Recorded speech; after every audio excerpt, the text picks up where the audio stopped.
Section 1. You will hear a science student inquiring about English courses at a university language centre. You now have 30 seconds to read questions 1 to 7.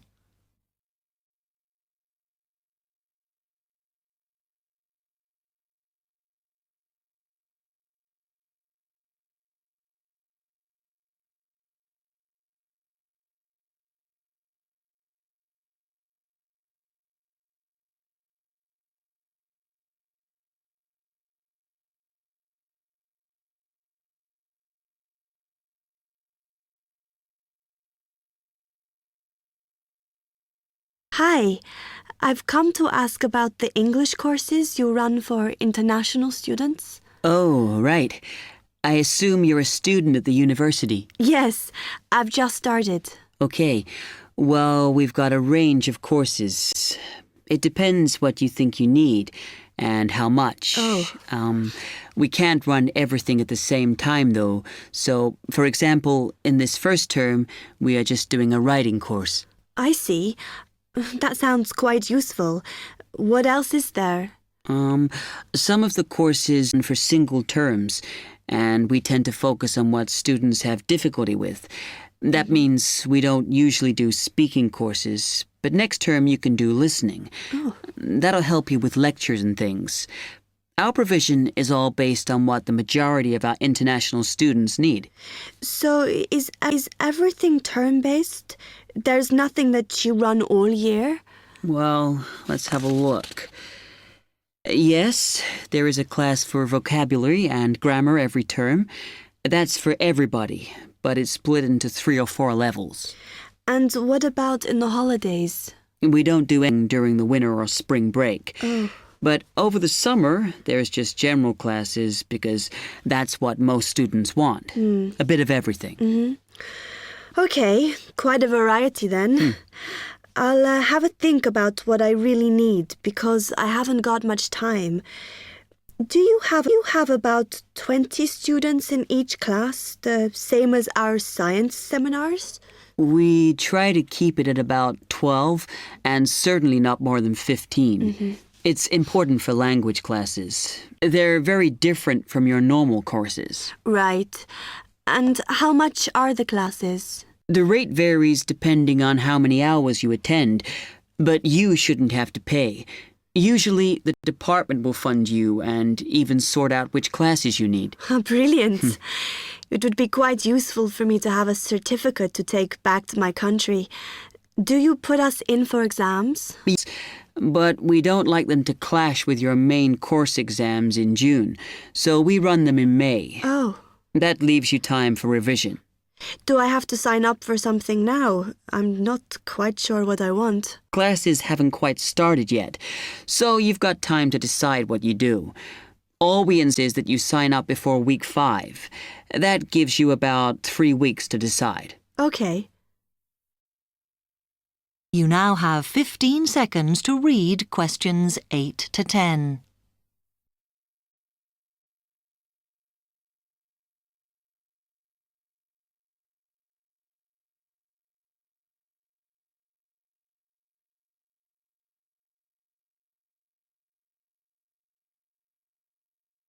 Then, when you've made up your mind, you need to come back here to the administration office to enroll. What do I need to bring with me when I enroll? My identity card, I guess. Yes, or your passport. Uh-huh. Then you'll be given a registration form, which you'll have to show to the teacher when you have your first class. Okay. And should I ask my tutor about which classes I should do then? Yes.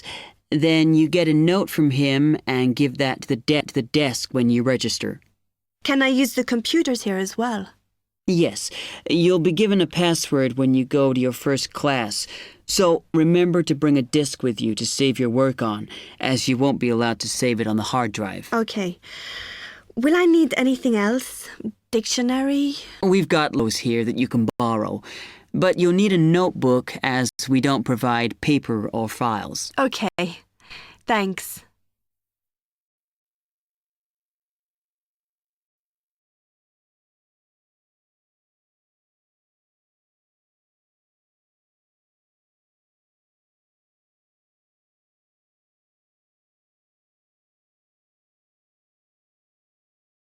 Section 2. You will hear a man giving some information about transport in London. You now have 30 seconds to read questions 11 to 15.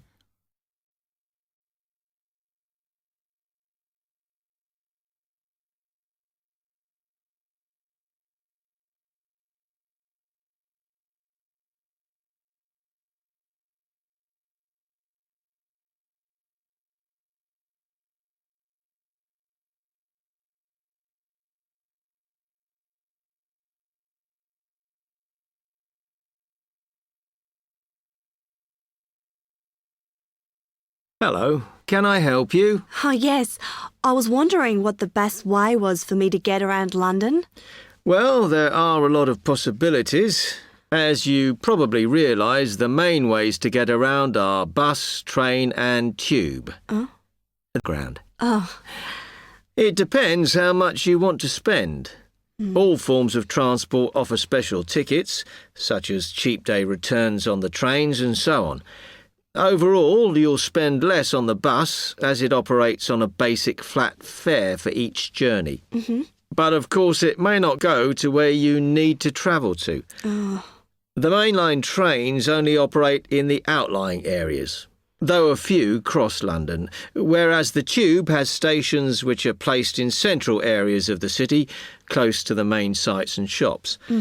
Obviously there are more bus stops, but you will probably have to change buses to get where you want, which can be inconvenient.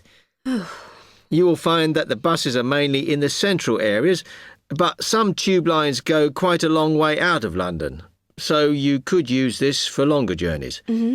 Having said that, the tubes do get very crowded, so you should use the train if you want to sit down. It does depend where you're travelling to.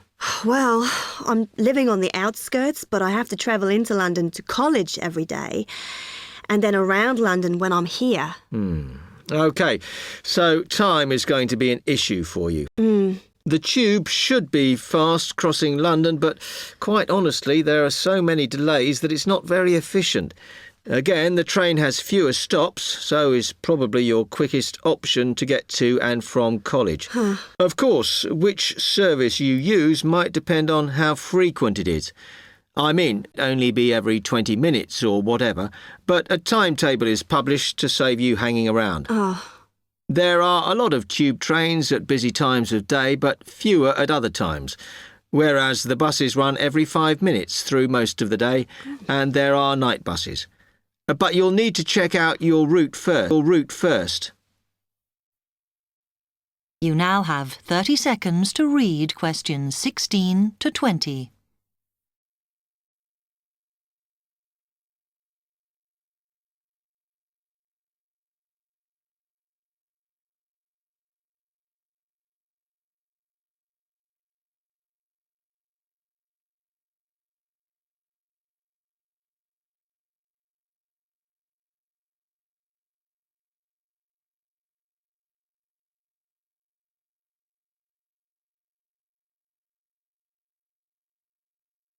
OK. How can I get from here to Hackney then? Right, well, you can choose. We're here at the information office, OK? Now, next to us, on the corner of the High Street and Sweet Street, is the bus stop, opposite the bank. The bus goes all the way to Hackney, but it is a very, very indirect route, so it could take ages. If you want to take the train, walk down the High Street towards the city, go past the bank, and on your left is the station, just before you get to the post office. There's a mainline service to Hackney Wick, so if you need to get into the centre of Hackney, you may need to pick up a bus when you get there. Opposite the post office, on the corner of Hart Lane, is the tube entrance. You'll see the big signs. That's probably the best way to get there, though you may have to change. It's probably best if you go and get a travel card first. To get to the ticket office, you go out of here onto the High Street. Then turn into South Street, and the ticket office is on your right opposite the cinema. Of course, you may decide it's quicker to take a taxi. But it's a long way, so I think it'll be very expensive. If you do want to get a cab, then the rank is outside here, just opposite the office.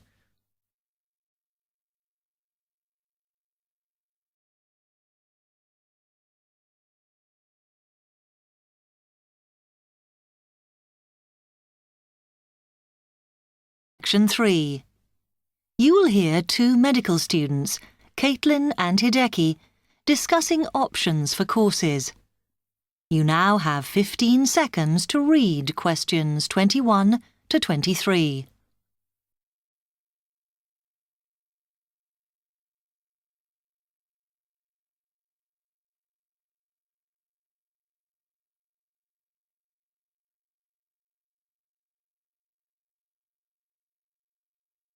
Hi, Hideki. How are you? Fine. I'm glad I bumped into you. Have you got 5 minutes to sit down and discuss our plans for next term? Yeah, sure. You mean the support courses for our modules? Yes. We've got 3 choices, and I'm not sure which would be best for us to do. Let's have a look. Yeah, we could do science and ethics. Sounds quite interesting. Yes, but I think we should be thinking what we get out of each course. So, science and ethics, there's a lot of reading and research to do. And I don't think it comes up in the exams, does it? I'm not sure. Oh, I see we have assignments and we get our score from that. But what it would do is to force us to get better at doing essays and reports. You know, organizing them and using the right kind of language. Might be worthwhile. Yeah, you're right. An alternative is the pharmacology prelim course. Oh. I think it's in case we want to go on to transfer to pharmacology at the end of the year, because lots of students do. So it depends what we want to do in the future. But apparently, they send you off to find out about various companies and the differences between their products.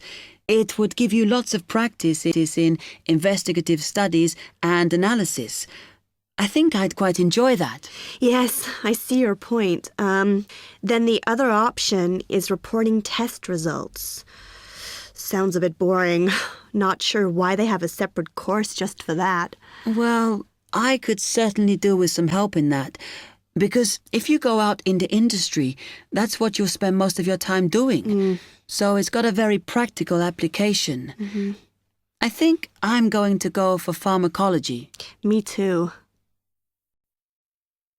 You now have 30 seconds to read questions 24 to 30.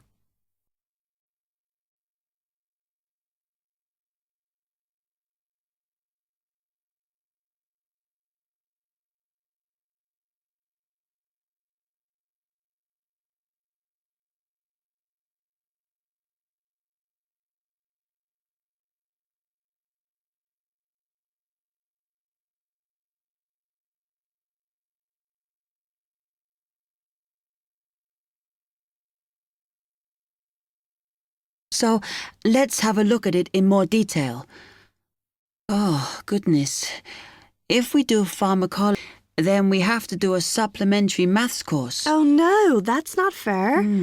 Mind you, I think I need it. Does that mean we have twice as many lectures? No, this maths is only a short course. The chemistry department are responsible and they do it in the 3rd term. So we've got all next term to settle into the pharmacology bit. I find the tutor makes a real difference. Some of them make chemistry so easy, and some of them I can't understand at all. Like that one we had from Oxford University. Mind you, the one on this course should make sense because he's a lecturer who's coming in for a few weeks from industry. So at least it'll be linked to the real world. Yeah.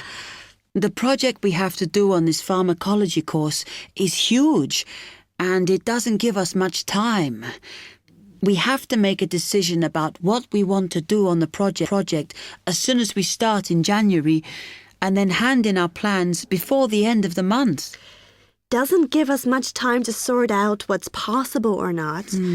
I mean, doesn't the scale of our project depend on what resources we can have? Like what equipment we can use? I suppose so. though I think there's plenty available. For example, it says that if we need to do any experiments, then we can use all the equipment in the new lab, as long as we book it. Oh, okay. It's slowly beginning to take shape for me. I think it'll be a good course. I'm just worried that I get enough support to do it. I think you'll be okay. And the tutors are always available if you get stuck. Actually, it says that if you're not sure, then in December, they'll be running 1 or 2 additional seminars. So I might go to those. Actually, what's quite interesting is that at the end of the course, when our project is completed, then we have to do a presentation on it. Oh. I think that's quite good practice. A bit scary, though. Well, it shouldn't be too bad, as they say that we can do it in pairs. Spread the load, as it were. Good. I have done presentations before, but I'm always very nervous. And is the presentation what we're assessed on, then? Let me look. It says that we have an interview and we get a mark for the whole course depending on how well we're doing that. Oh, right. Okay, so I...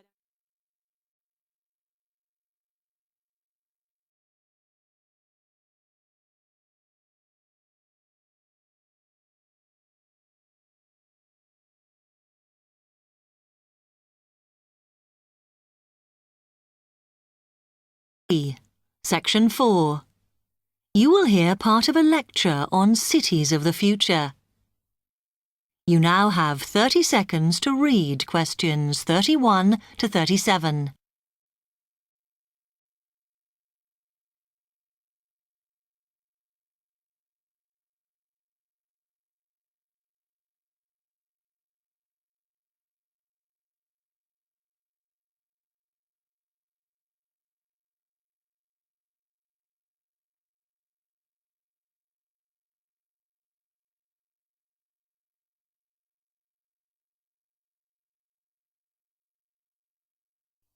OK, we've been looking at how societies will develop in the future and at the increase in the size of cities. So I want to talk to you today about the key considerations in these cities of the future. There are three key elements I want to look at, and these are the new features they will have, issues of size, and the main problems to be considered. First of all, individual transportation will be a big factor in these new megacities as public transport becomes unmanageable. Huge rise in the use of segways, which are personal transporters like motorized scooters.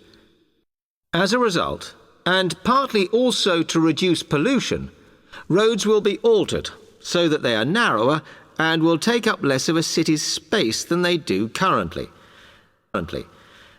Naturally, this is a major change to the infrastructure, and something that may hinder it is the huge amount of investment it will require. The next thing is, what is going to happen to the commercial areas? We do not want these to become even larger concrete jungles than they are, so we have to look at design. And current designs for city development include building gardens on the roofs of these buildings to make a more pleasant environment for workers. And you may think that these areas will expand to cope with increased commercial activity. In fact, the prediction is that they will cover 1/5 of the area that they do at present as we build upwards.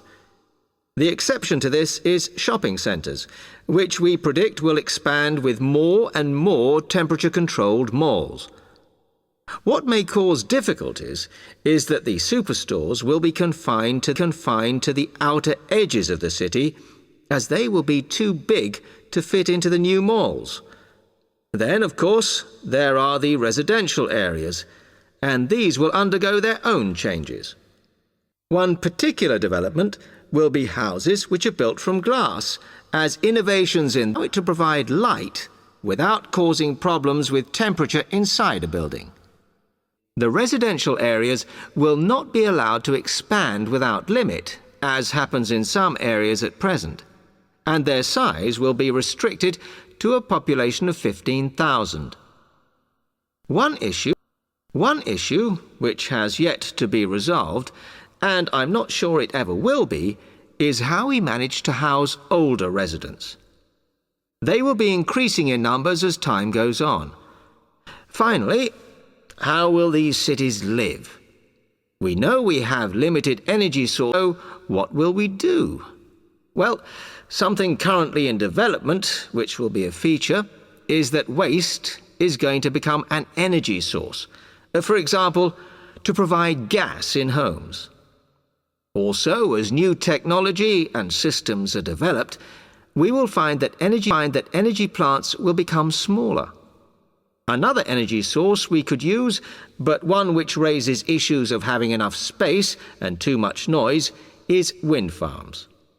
Because of the problems, I'm not convinced these will be the grand solution to our energy problems that we thought they were going. You now have 15 seconds to read questions 38 to 40.